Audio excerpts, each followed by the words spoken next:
Әже, бірдеңе айтайын ба? Бірдеңе айтайын ба? Айт. Жаңа дейтін бар ғой, мама мен папаның бар ғой, екеуінің әңгімесін естіп қалдым да. Екеуі айтып жатыр екен. Мама мен папа екеуі.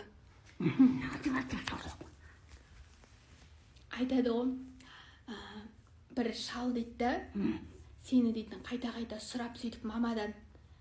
Бір папаның бір жұмыстасы, сол шалдың әйелі қайтыс болыпты. Иә. Соған сенің мамаңның басы бос қой деп сені айтып жүр екен папаға. Соған папа айтыпты, онда біздің үйге құда түсіп кел деп. Жанды ма не келі құда түсіп келді, құда шал құрсын не құрса. Құда түсіп келіп сені соған айттырып берейін деп отыр. Құдай, бетім-ай, бетім-ай.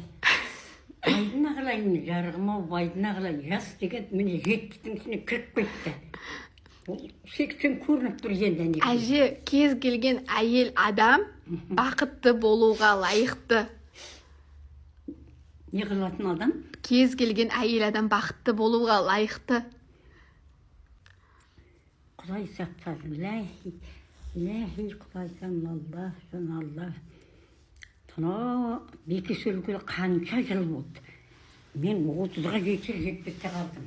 Ал міне 70 келіпті. Тұғында өмірімнің кең жарқсын байсыз тұтып, ойламайын. Еш қылы бойында бір ой жоқ.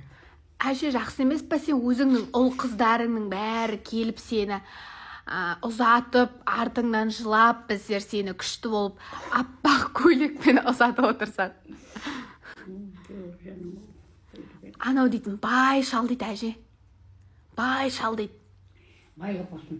Әкем кие берді, әкем бекесі өз. 2 жылдан кейін әкем бекет маған. Иважан деп.